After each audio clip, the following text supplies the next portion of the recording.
श्री कृष्ण भगवान द्वारका में रानी सत्यभामा के साथ सिंहासन पर विराजमान थे। निकट ही गरुड़ और सुदर्शन चक्र भी बैठे हुए थे। तीनों के चेहरे पर दिव्य तेज झलक रहा था। बातों ही बातों में रानी सत्यभामा ने श्री कृष्ण से पूछा कि हे प्रभु, आपने त्रेतायुग में राम के रूप में अवतार लिया था। सीता आपकी पत्नी थीं। क्या वे मुझसे भी ज्यादा सुंदर थीं? द्वारकाधीश समझ गए कि सत्यभामा को अपने रूप का अभिमान हो गया है। तभी गरुड़ ने कहा कि भगवान, क्या दुनिया में मुझसे भी ज्यादा तेज गति से कोई उड़ सकता है?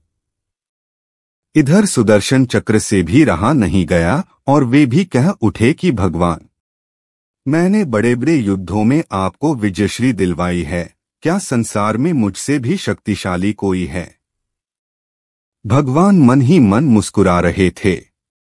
वे जान रहे थे कि उनके इन तीनों भक्तों को अहंकार हो गया है और इनका अहंकार नष्ट करने का समय आ गया है।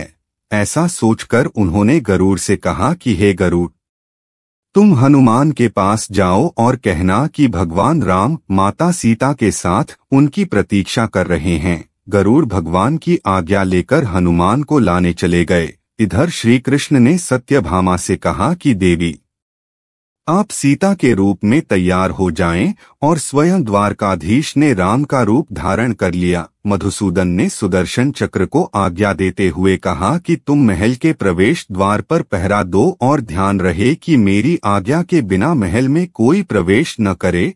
भगवान की आज्ञा पाकर चक्र महल के प्रवेश द्वार पर तैनात हो गए। गरुड़ ने हनुमान के पास पहुंचकर कहा कि हे वानर श्रेष्ठ, भगवान राम माता सीता के साथ द्वारका में आपसे मिलने के लिए प्रतीक्षा कर रहे हैं। आप मेरे साथ चलें, मैं आपको अपनी पीठ पर बैठाकर शीघ्र ही वहां ले जाऊंगा।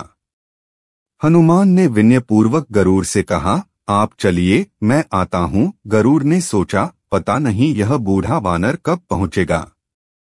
खैर, मैं भगवान के पास चलता हूँ। यह सोचकर गरुड़ शीघ्रता से द्वारका की ओर उड़े। पर यह क्या!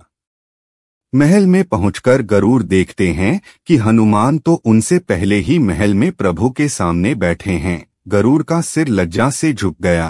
तभी श्री राम ने हनुमान से कहा कि पवन पुत्र, तुम बिना आज्ञा के महल में कैसे प्रवेश कर गए? क्या तुम्हें किसी ने प्रवेश द्वार पर रोका नहीं? हनुमान ने हाथ जोड़ते हुए सिर झुकाकर अपने मुंह से सुदर्शन चक्र को निकालकर प्रभु के सामने रख दिया। हनुमान ने कहा कि प्रभु, आपसे मिलने से मुझे इस चक्र ने रोका था, इसलिए इसे मुंह में रख मैं आपसे मिलने आ गया। मुझे क्षमा करें। भगवान मन ही मन मुस्कुराने लगे।